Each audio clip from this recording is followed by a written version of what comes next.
गणतंत्र दिवस के मौके पर इस बार दिल्ली के परेड में बिहार की झांकी आकर्षण के केंद्र में रहेगी। 8 साल बाद बिहार की झांकी को गणतंत्र दिवस की परेड में शामिल होने का मौका मिलेगा। कर्तव्य पथ पर निकलने वाले झांकी में भगवान बुद्ध और प्राचीन नालंदा महाविहार के दृश्य को शामिल किया गया है। इस साल दिल्ली में होने वाले गणतंत्र दिवस के मौके पर बिहार की झांकी में बिहार की समृद्ध ज्ञान एवं शांति की परंपरा को प्रदर्शित किया गया है। इस झांकी में शांति का संदेश देते भगवान बुद्ध को दिखाया गया है, जिसमें उनकी अलौकिक मूर्ति राजगीर स्थित घोड़ा कटोरा जलाशय में दिख रही है। इस अलौकिक मूर्ति को देखने के लिए प्रत्येक वर्ष लाखों लोग यहाँ आते हैं। वर्ष 2018 में स्थापित एक ही पत्थर से बनी 70 फीट की भगवान बुद्ध की इस अलौकिक एवं भव्य मूर्ति के साथ घोड़ा कटोरा झील का विकास इको टूरिज्म के क्षेत्र में बिहार सरकार का एक अनूठा प्रयास माना जाता है। झांकी के अग्रभाग में बोधि वृक्ष इस बात का संदेश दे रही है कि इसी धरती से ज्ञान का प्रकाश संपूर्ण विश्व में फैला है। बिहार सरकार के द्वारा झांकी के माध्यम से ज्ञान भूमि नालंदा की प्राचीन विरासत और उसके संरक्षण हेतु किए जा रहे राज्य सरकार के प्रयासों को दर्शाने की कोशिश की गई है। साथ ही साथ नालंदा विश्वविद्यालय की स्थापना के माध्यम से बिहार को पुनः शिक्षा के मानचित्र पर वैश्विक रूप में स्थापित करने के प्रयास को दर्शाया गया है।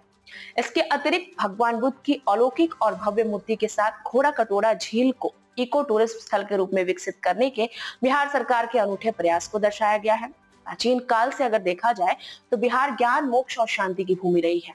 झांकी में शांति का संदेश देते भगवान बुद्ध को प्रदर्शित किया गया है। भगवान बुद्ध की यह अलौकिक मूर्ति राजगीर स्थित घोड़ा कटोरा जलाशय में अवस्थित है, जहां प्रतिवर्ष लाखों की संख्या में सैलानी आते हैं। जैसे कि मैंने आपको पहले ही बताया, बिहार की ऐतिहासिक और सांस्कृतिक विरासत अत्यंत समृद्ध है।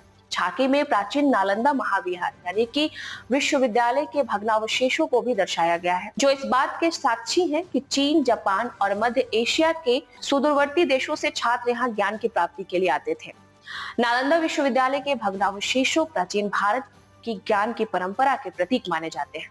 आपको बता दें कि राजगीर में स्थापित अंतर्राष्ट्रीय नालंदा विश्वविद्यालय प्राचीन नालंदा विश्वविद्यालय के ज्ञान केंद्र के रूप में स्थापित किया गया है। इस विश्वविद्यालय की वास्तुकला में सारीपुत्र स्तूप, गोपुरम प्रवेश द्वार और पारंपरिक बरामदों की अवधारणा को दर्शाया गया है।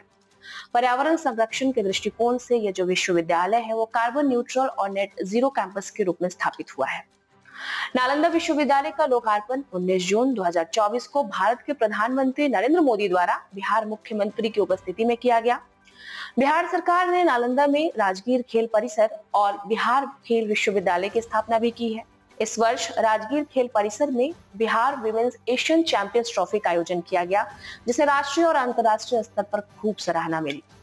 बिहार सरकार की झांकी के माध्यम से राज्य की प्राचीन विरासत, नालंदा विश्वविद्यालय की स्थापना और इको टूरिज्म को बढ़ावा देने के लिए किए गए प्रयासों को प्रदर्शित किया गया है, जिससे बिहार को एक बार फिर शिक्षा और पर्यटन के वैश्विक मानचित्र पर एक प्रमुख स्थान प्राप्त होगा।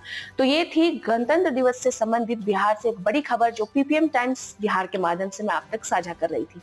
आगे ऐसी खबरों के लिए आप देखते रहिए पीपीएम टाइम्स बिहार। मैं थी आपके साथ सृष्टि।